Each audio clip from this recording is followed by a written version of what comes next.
It definitely creates a time capsule. There will always be someone interested in analog and doing things the old-fashioned way. There will always be a place in our hearts for the way things used to be. That is especially true for people in the memory business. From a young age, I realized very early on that film was special. I'm a photographer. I've been shooting with film for, I guess, like 15 years. I'm 30 years old next month. Basically, I've always had an interest in film photography specifically. There's just something really special about the more organic nature of film. The fact that it is literally silver and light and chemistry happening in your camera makes it feel more tangible and real to me. Katie Culver makes a living as a historian of sorts, Treat other people's negatives how I would want mine to be treated. upkeeping an analog way of life in a digital world. Whoa! Creates a time capsule as well. A lot of times I have customers, they drop off a roll of film, they're like, oh, I found this in my drawer, I shot it a year ago, I have no idea what's on it. Then when they get their photos back, it's like they're teleported back to that moment where they took that photo. So I always like giving people a nice, little jog down memory lane that way.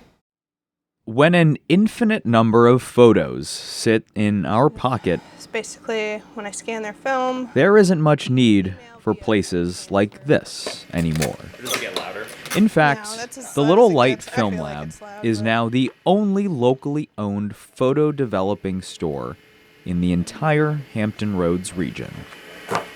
The last holdout in a once abundant kind of business. As far as Hampton Roads goes, yes, we are the only public lab that you can come in, drop off your film, that isn't a drugstore that could take 4 to 6 weeks and they don't care about your film at all anyway.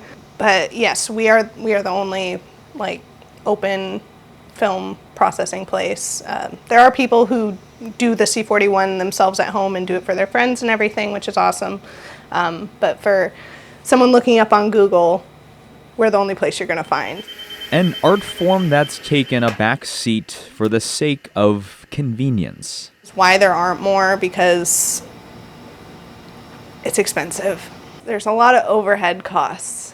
The equipment is hard to find. It's expensive, maintaining the chemistry of it.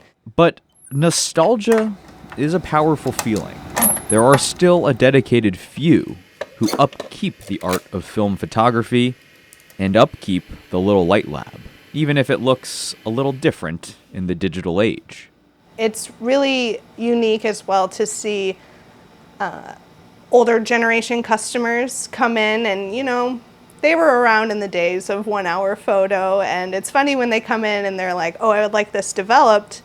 And I explain, okay, that's for processing and scanning. And they're like, oh, where are my prints? Can I pick them up in a couple hours, And I'm like, it's not like that anymore. And Katie has no plan to let this art form fade away. In Norfolk, Alex Littlehales for 13 News Now.